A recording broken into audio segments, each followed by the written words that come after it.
Hi guys, welcome back to my channel. आज की हमारे वीडियो का टॉपिक है फार्म बिल्स, जो कि अभी रिसेंटली पास हुए हैं। अगर आप मेरे चैनल पे पहली बार आए हैं तो please subscribe my channel and also press the bell icon. So let's start with the discussion. Farm bills को इंट्रोड्यूस करने से पहले हम उनका थोड़ा सा बैकग्राउंड डिस्कस करेंगे। कुछ बेसिक सवालों के आज जवाब हमें इस वीडियो में मिलने वाले हैं, जैसे कि फार्म बिल इंट्रोड्यूस होने से पहले इंडिया में एग्रीकल्चर की क्या स्टेट थी, और क्या सेंटर के पास पावर है कि वो एग्रीकल्चर के एरिया में लॉज बना सकते हैं या नहीं। क्या हम लोग जो पार्लियामेंट्री प्रोसीडिंग्स होती हैं उनको सुप्रीम कोर्ट में चैलेंज कर सकते हैं या नहीं। और कुछ बेसिक टर्म्स के बारे में जानेंगे, जैसे कि हमारा ऑर्डिनेंस और हमारे एपीएमसीज का काफ़ी बार डिस्कशन हुआ था। हम एपीएमसी के बारे में भी इस वीडियो में काफ़ी जानने वाले हैं। So let's start with the discussion now. Okay, so पहले हमारा आता है इंडिया में इंडिपेंडेंस के बाद एग्रीकल्चर की क्या स्टेट थी। एक्चुअली जब इंडिया को इंडिपेंडेंस मिली थी तो फार्मर्स जो थे वो डायरेक्टली ट्रेडर्स से डील किया करते थे। बीच में कोई मिडलमैन लाइक एपीएमसी जैसा कुछ नहीं था। तो लाइक तब फार्मर्स के पास ज़्यादा पैसे नहीं हुआ करते थे, तो उनको लोन लेना पड़ता था। और लोन लेना पड़ता था तो कभी कभी एग्रीकल्चर फेल हो जाता था, उनका प्रोड्यूस फेल हो जाता था, तो उनको वो लोन रीपे नहीं कर पाते थे। इस वजह से उनको और लोन लेना पड़ता था। इसका कहीं ना कहीं ज़मींदारी सिस्टम भी इसमें काफ़ी इन्फ्लुएंशियल था। तो ज़मींदारी सिस्टम और बाकी सारी चीज़ों के कारण जो हमारे फार्मर्स थे वो डेट ट्रैप में फंसते जा रहे थे कि उन्होंने लोन लिया। अब उन्होंने लोन लिया है तो मिडलमैन्स को काफ़ी सस्ते रेट में उनको अपना सामान बेचना पड़ता था। एंड वो मना भी नहीं कर सकते हैं क्योंकि उनका जो सामान होता है वो बहुत पेरिशेबल होता है, तो वो उसको स्टोर नहीं कर सकते हैं, इसलिए उन्हें वो सेल करना पड़ता था मजबूरन। तो अब इन सारी प्रॉब्लम्स इससे कहीं ना कहीं हमारे जो फार्मर्स थे वो डेब्ट में फंसते जा रहे थे। तो अब गवर्नमेंट ने इन सारी प्रॉब्लम का सॉल्यूशन निकाला, तो उन्होंने हमारा एक लॉ पास किया था, एपीएमसी एक्ट। तो इसकी बेसिकली फुल फॉर्म है एग्रीकल्चर प्रोड्यूस मार्केट कमेटी। तो इस एपीएमसी एक्ट ने एपीएमसी मंडीज़ का इंट्रोडक्शन कर दिया था। एपीएमसी मंडीज़ क्या है बेसिकली, इस लॉ के अकॉर्डिंग कोई भी फार्मर्स डायरेक्टली ट्रेडर से डील नहीं कर सकता, और सारा जो ट्रांजेक्शन होगा वो एपीएमसी मंडीज़ के थ्रू होगा। और जो एपीएमसी मंडीज़ है वो स्टेट रन करती है। तो एक स्टेट ने अपना एरिया डिवाइड कर दिया कि इस एरिया के लिए ये एपीएमसी मंडी है, लाइक सच है। ओके, अब एपीएमसी मंडीज में क्या होता है, वहाँ पे जो टॉप्स होती हैं उनका ऑक्शन होता है। ऑक्शन की लाइक वहाँ पे जाएगा फार्मर, अपना प्रोड्यूस बेचेगा, वहीं पे ट्रेडर्स आएंगे खरीदने। तो ऑक्शन में क्या होता है, MSP. What is MSP now? MSP is a minimum support price, जो कि गवर्नमेंट फिक्स करती है कि इस रेट से कम पे कोई भी ट्रेडर फार्मर्स से नहीं खरीद सकता है प्रोड्यूस को उनके। तो लेकिन ये जो एपीएमसी में ये जो एमएसपी होता है ये सिर्फ 22 क्रॉप्स के लिए फिक्स है, बाकी क्रॉप्स के लिए फिक्स नहीं है। उन सब के लिए जो हमारा रेट्स हैं वो प्राइस डिस्कवरी से फिक्स किए जाते हैं कि लाइक कितनी डिमांड है, कितना प्रोडक्शन है, उन सारे फैक्टर्स को अब ध्यान में रख के इन सब का होता है प्राइस फिक्स। तो अब ये हमारा एपीएमसी गया। अब एपीएमसी में रन कैसे होता है, अब अगर किसी फार्मर को अपना प्रोड्यूस जाना है, प्रोड्यूस बेचना है, तो वो एपीएमसी में जाएगा। एपीएमसी में वो जाके मिलेगा कमीशन एजेंट से। जो कमीशन एजेंट है फिर वो ट्रेडर से नेगोशिएशंस करेगा, ट्रेडर से कि कितने प्राइस पे सामान बेचना है। एमएसपी से नीचे तो नहीं बेच सकते, तो फिर फाइनली वो ट्रेडर से डील करेगा और एपीएमसी पे सारा सामान वो ट्रेडर्स को बेचेगा। अब ट्रेडर्स क्या करेंगे, अब ट्रेडर्स सब यहाँ पे अब ये जो सारा जो हमारा साइकिल इतना हुआ ये बिल्कुल भी ट्रांसपेरेंट नहीं होता है, ये बिल्कुल ओपेक होता है। तो अब यहाँ पे एक आता है ट्रांजैक्शन एजेंट। वो ट्रेडर्स फिर वो फार्मर्स के पास जाएगा, बताएगा कि तुम्हारा प्रोड्यूस इतने में बिका है एंड लाइक सच। और जो हमारा ट्रांजैक्शन एजेंट है वो फार्मर्स से 3% वो भी लेता है मार्केट फी। तो ये दिस वॉज ऑल हाउ हमारी जो एपीएमसी मंडीज़ है वो रन करती हैं। और यहाँ के बाद ट्रेडर्स जाएंगे होलसेलर्स के पास, रिटेलर्स के पास, एंड आगे हमारे पास आएगा कॉमन वेंडर्स के पास, हमारे पास सामान पहुँचता है। तो ये जो सारा प्रोसेस है वो काफ़ी लेंथी हो गया। इसमें जो हमारे एग्रीकल्चर प्रोड्यूस का प्राइस है वो लगभग 50% बढ़ जाता है। ओके, और इसमें 25% प्रोड्यूस लॉस भी जाता है क्योंकि हमारा जो सारा प्रोडक्ट प्रोड्यूस है वो पेरिशेबल है। तो इतने सारा जो ट्रांजेक्शन है वो काफ़ी चीज़ें ख़राब भी हो जाती हैं। अब ये पहले फार्मर्स के लिए काफ़ी सपोर्टिव रहा था, लेकिन धीरे धीरे इसमें काफ़ी लेक्यूनास आने लगे। जैसे ही जो ट्रेडर्स हुआ करते थे वो कार्टेल फॉर्म कर लेते हैं। कार्टेल फॉर्म के क्या, वो cartel basically they use to form the group कि नहीं हम तो एमएसपी पे लेंगे ही नहीं, तो अब आपको बेचना है तो बेचो, नहीं बेचना है तो मत बेचो। This was the system. But अब फार्मर्स को तो बेचना ही पड़ेगा, तो उनको बेचना पड़ता था। और एक हमारा दूसरा लेकिन जो है वो है हमारा जो एमएसपी है वो सारे ऑल ओवर इंडिया के लिए सेम एमएसपी होता है। अब हमारा जो प्रोडक्शन है वो हर एरिया के लिए डिफरेंट होता है। अब हमारा कुछ जो बिहार एरिया वहाँ पे राइस ज़्यादा उगता है, लेकिन अगर साउथ में जाएंगे तो वहाँ नहीं है। तो लाइक हर एरिया के अकॉर्डिंग हमारा जो प्रोडक्शन है वो वेरी करता है। वहाँ पे इनपुट ज़्यादा लगते हैं, कहीं पे कहीं कम। तो इसके अकॉर्डिंग हमारा जो एमएसपी है वो वर्क नहीं करता, क्योंकि हर जगह प्रोडक्शन का जो हमारा कॉस्ट है वो डिफरेंट वेरी कर रहा है, तो एमएसपी सेम वर्क नहीं कर सकता है। इस वजह से सबको डिफरेंट प्रॉफिट होता है। तो यहाँ पे इसका एक और लॉस ये हो जाता है, और ये कहीं ना कहीं मोनोपोली भी क्रिएट कर रहा है। तो लाइक बहुत सारे लेकिनास हैं, और इसमें हमारे इस सिस्टम में बहुत सारे चेंजेस की हमें ऑलरेडी ज़रूरत थी। अब हमारा नेक्स्ट क्वेश्चन आता है कि क्या हमारा जो स्टेट्स हैं, स्टेट और सेंटर में ये एग्रीकल्चर एरिया में लॉज बनाने की पावर किसके पास है? एक्चुअली 7th शेड्यूल के अकॉर्डिंग हमारी 3 लिस्ट है, list 1, list 2, list 3। List 1 is for the state, then list 1 is for the center, list 2 is for the state, and list 3 is concurrent list. Okay, so according to, और हमारा जो agriculture है वो है entry 14 in list 2, तो इसके according वो under state आता है। ठीक है, तो इसके अकॉर्डिंग स्टेट इसके अंदर लॉ बनाना चाहिए, लेकिन हमारे सेंटर के पास रेसिड्यूरी पावर्स होती हैं जिसके अकॉर्डिंग वो इस पे लॉज बना सकते हैं। और कॉन्करेंट लिस्ट में भी हमारी एंट्री आती है एग्रीकल्चर की, sorry I don't remember the entry, I will mention in the description box. Okay, तो उसके अकॉर्डिंग भी हमारा जो सेंटर है वो लॉज बना सकता है। और एक आर्टिकल 249 के अकॉर्डिंग हमारा एक आर्टिकल 249 कहता है कि कोई भी अगर हमारी एंटिटी उसमें स्टेट लिस्ट में आती है तो उस पर सेंटर लॉ बना सकता है अगर वो नेशनल इंटरेस्ट में है। तो दिस इज अनदर फैक्ट। तो इस वजह से कहीं ना कहीं हम ये कह सकते हैं कि सेंटर भी एग्रीकल्चर पे लॉज बना सकता है, even though this not sound good, but हाँ सेंटर हमारा लॉस बना सकता है even though it lies in the state list, but कहीं ना कहीं वो कॉन्करेंट लिस्ट में भी लाई कर रहा है because of article 248 residuary powers and article 249 centre भी इसके ऊपर लॉस बना सकता है।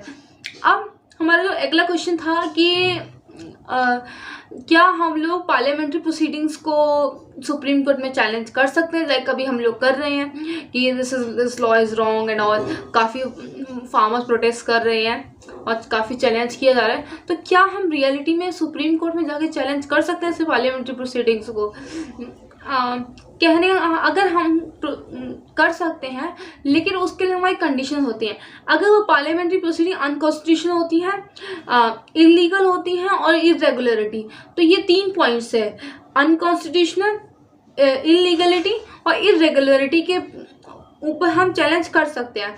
लेकिन पार्लियामेंट्री प्रोसीडिंग्स को कहीं ना कहीं सुप्रीम कोर्ट से इम्यूनिटी मिली होती है कि वो they are immune to Supreme Court. no legal work we can't go to the Supreme Court on the basis of parliament, so we can't go, so this is our condition. अब हमारा next point क्या है? हमारे India में सारे states एक बराबर level पर नहीं है। कुछ हमारे रिच स्टेट्स हैं, कुछ हमारे पुअर स्टेट्स हैं। लाइक रिच स्टेट्स हमारे आ गए हैं Punjab, Haryana, and poor state you can say Orissa, Bihar and all. Okay, अब ये जो हमारा APMC एक्ट है, अब स्टेट पता है कुछ टैक्स कलेक्ट करते हैं सब लोगों से, अब वो टैक्स जाके वो सब लोग सेंटर को पे करते हैं।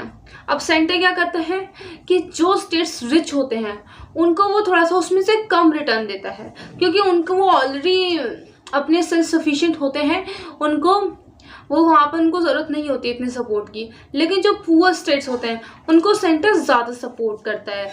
तो इस वजह से हमारे जो रिच स्टेट्स हैं, अब उनको उन्होंने दिए सपोज 100 रुपीज़ सेंटर को, तो they are getting some states are getting 112, some states are even getting 150 and some states are getting just 50 और some states are even getting 25 like Bombay, Maharashtra, that is very rich state, so उसको इतना return में ज़रूरत नहीं होती है, इनकी ज़रूरत होती है बट गवर्नमेंट के अकॉर्डिंग उनको नहीं मिलता सेंटर से इतना फंड। तो अब कहीं ना कहीं जो स्टेट्स हैं इनको अपना फंड एक्वायर करना पड़ेगा।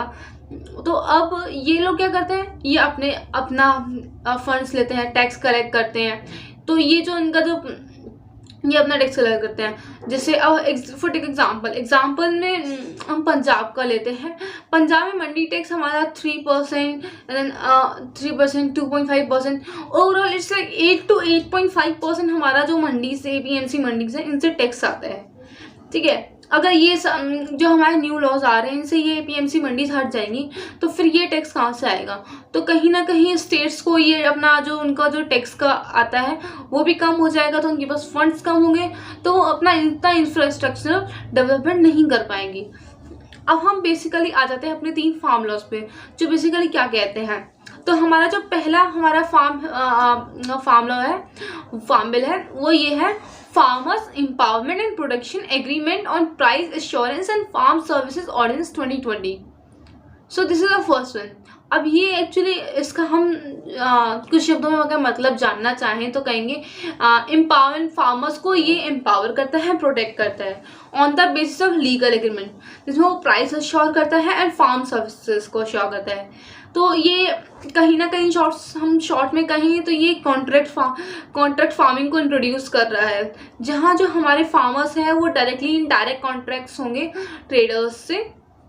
तो वो अगर डायरेक्ट कॉन्ट्रैक्ट होगा उनका तो वो ट्रेडर्स से लाइक डायरेक्टली डील करेंगे। बट इसमें कहीं ना कहीं हमारे जो फार्मर्स हैं वो लोअर साइड पे रहेंगे, क्योंकि फार्मर्स में हमारा लिटरेसी रेट बहुत कम है। और in this legal terms traders will dominate, कि ठीक है उन्होंने डील कर लिया कि वो अब सबसे बड़ी बात यहाँ पे हमारी गवर्नमेंट कह रही है कि APMC मंडीज़ के बाहर भी MSP रहेगा। बट एक्चुअली हम लोग देखा जाए तो अगर APMCs में हमारे पास रिस्ट्रिक्शन था MSP का, लेकिन बाहर अभी इन्होंने कहा MSP रहेगा, लेकिन there are no such laws कि अगर कोई MSP भी नहीं खरीदता है तो उसके लिए इन लोगों ने कोई स्ट्रिक्ट लॉज इंट्रोड्यूस नहीं बताए हैं। तो दिस इज़ लाइक और कॉन्ट्रैक्ट फार्मिंग हमारे लिए कहीं ना कहीं अच्छा नहीं रहा है, क्योंकि हमें पता है कि फार्मर्स हमारे कॉन्ट्रैक्ट फार्मिंग हमेशा लोअर साइड पे ही रहते हैं। Now next in farmers produce trade and commerce promotion and facilitation ordinance 2020। Okay, this another one. यहाँ हमारा क्या कह रहा है, यहाँ बेसिकली ये APMC मंडीज़ को ख़त्म करने की बिल्कुल बात कर रहा है। यहाँ कह रहा है कि हमारे जो फार्मर्स हैं वो कहीं भी जाकर अपना प्रोड्यूस बेच सकते हैं। दे आर नॉट, पहले जो कंपलसरी था कि उन्हें APMC मंडीज़ के थ्रू ही बेचना है, लेकिन अब उनके लिए कोई कंपल्शन नहीं है, वो इंटर स्टेट भी ट्रेड कर सकते हैं, वो कहीं भी जाके किसी भी एरिया में अपना ट्रेड बेच सकते हैं, लेकिन इट्स ऑल ओवर इंडिया। अब उनके पास कोई रिस्ट्रिक्शन नहीं है एरिया वाइज का, ठीक है, ना ही ट्रेडर्स के पास, वो भी कहीं से भी खरीद सकते हैं, डायरेक्ट होगा, there is no middle man between. But कहीं ना कहीं इसमें अगर हम देखा जाए तो थोड़े लेकिन इसमें भी है, लाइक इन्होंने कहा कि APMC मंडीज़ को हम लोग बिल्कुल हटा रहे हैं, लेकिन देखा जाए तो फार्मर्स के लिए पहले भी कोई रिस्ट्रिक्शन नहीं था, they can sell their product out of the APMC mandis before also, this was a restriction on the traders. Okay, अब फार्मर्स इन्होंने कहा कि APMC मंडीज़ के बाद जाके दूसरे एरियाज में भी बेच सकते हैं, लेकिन अगर देखा जाए तो इनका जो हमारा जो प्रोड्यूस होता है फार्मर्स को पेरिशेबल होता है, तो वो कहीं ना कहीं वो अपना नियरेस्ट सोर्स से ही अपना ये जो सेल करना चाहेंगे, वो दूध डेफिनेटली प्रेफर नहीं करेंगे, क्योंकि उनका जो प्रोड्यूस है वो कुछ टाइम में ख़राब हो जाएगा। तो ये कहीं ना कहीं हमारे, और दूसरा रीज़न ये भी, अगर APMC मंडीज़ ख़त्म हो जाएंगी तो हमारे स्टेट्स को जो टैक्स मिल रहा है इतना, वो कहाँ से आएगा। तो ये भी कुछ सवाल हैं हमारे इस लॉ के ऊपर, जिसकी वजह से हो रहा है प्रोटेस्ट वगैरह। अब हमारा जो थर्ड लॉ है वो है essential commodities amendment ordinance, okay 2020। This is, ये बेसिकली कहना चाह रहा है कि हमारे एक्चुअली एक एसेंशियल कमोडिटीज़ की लिस्ट होती है, जिसमें एसेंशियल कमोडिटीज़ हमारी वो होती हैं जिनकी जो प्राइस होती है वो हमारी गवर्नमेंट रेगुलेट करती है। तो अब पहले इसमें अब जो हमारे फार्म प्रोड्यूस है उसको एसेंशियल कमोडिटी से हटा दिया जा रहा है, तो और कहीं अब उनको कोई भी गवर्नमेंट रेगुलेट नहीं करेगी। This is like they are introducing the free market. But देखा जाए तो कहीं ना कहीं ये एक तरह से होर्डिंग को बढ़ावा देना है। होर्डिंग क्या है? होर्डिंग में क्या होता है एक्चुअली, जो ट्रेडर्स होते हैं वो अपने पास सामान को स्टोर करके रखते हैं और मार्केट में आर्टिफिशियल डिमांड क्रिएट करते हैं। आप सोचिए, लाइक ये हम बहुत कॉमन है। Let's take a example of onion. Okay, प्याज हमारे यहाँ पे कई बार बहुत महंगा हो जाता है। कहते हैं कि प्याज का स्टोर करके रखा हुआ है, प्याज बहुत महंगा हो रहा है। वो आर्टिफिशियल डिमांड क्रिएट की जाती है। वो क्या करते हैं, अपने प्याज को अपने गोडाउन्स में स्टोर करके रखते हैं और मार्केट में प्याज कम हो जाता है तो डेफिनेटली उसकी डिमांड है बट सप्लाई नहीं होता इतना, तो उसकी जो प्राइस है वो बहुत बढ़ जाते हैं। देन वो अपने प्याज को वो हाई प्राइस पे सेल करते हैं। तो अगर हमारी जो गवर्नमेंट है, अगर फार्म प्रोड्यूस के प्राइसेस को रेगुलेट करना बंद कर देगी, एसेंशियल कमोडिटीज के लिस्ट से हटा देगी, तो कहीं ना कहीं एक तरह से इस होर्डिंग को भी बढ़ावा दिया जाएगा। तो इसलिए ये हमारा एक पॉइंट ये भी आ जाता है कि हमारे यहाँ पे होर्डिंग बढ़ेगी तो ये कहीं ना कहीं फार्मर्स के लिए नुकसान है। और जो हमारा सेकेंड बिल था उसमें एक और लेकिन ये है कि अगर फार्मर्स से डायरेक्ट कॉन्टैक्ट में होंगे तो फार्मर्स ट्रेडर से डायरेक्ट कॉन्ट्रैक्ट में होंगे तो जो बड़ी बड़ी कंपनीज है वो बड़े बड़े फार्मर्स से सीधे कॉन्ट्रैक्ट करेंगी। ठीक है, लाइक हमें इतना डिमांड है बट कहीं ना कहीं इसमें छोटे फार्मर्स प्रॉब्लम आएंगे, क्योंकि बड़े फार्मर्स तो अच्छे से इजीली इस कंपनी से डील कर सकते हैं, उनको काफ़ी सारा अमाउंट इंडिया में सेल कर सकते हैं, तो उनका तो प्रॉफिट है। लेकिन छोटे फार्मर्स को नहीं है, क्योंकि वो ना तो इतना उनके पास रिसोर्सेज होते हैं कि अपने सामान को दूर दूर जाकर बेच पाएँ, और ना ही इतनी नेगोशिएशन पावर्स होती हैं कि वो अपना डील कर पाएँ। आप ही सोचिए, अगर बड़े फार्मर हो तो आप काफ़ी कुछ नेगोशिएट कर सकते हो, क्योंकि आपके पास बहुत सारा सामान है तो आपके लिए आप लूज हो गए। लेकिन एक ही कंपनी के पास आप जाओगे अपने 5 किलो प्याज लेके कि हमारी 5 किलो प्याज खरीदो, वो नहीं खरीदेगा। आप कहेंगे कि और लेंगे भी तो बहुत सस्ते रेट में ले लेंगे। ठीक है, तो आपकी नेगोशिएटिंग पावर्स भी कहीं ना कहीं कम हो जाती है। तो ये जो फार्म बिल्स है कहीं ना कहीं थोड़े बहुत बड़े फार्मर्स के लिए फिर भी यूज़फुल है, बट छोटे फार्मर्स के लिए कहीं ना कहीं बहुत नुकसानदायक है। बहुत सारे लॉस उनको हो रहे हैं। बाकी I won't give you any suggestion. आप मेरे वीडियो को देखने के बाद अपना एक खुद का व्यू बनाएं। आई वुड सजेस्ट कि आप इनकी जो बिल्स की ओरिजिनल रीडिंग्स हैं वो जाकर देखें, और अगर आप अपना एक खुद का व्यू बनाएं और मेरे कमेंट सेक्शन में उस व्यू को लिखें कि आप क्या सोचते हैं फार्म बिल्स के बारे में।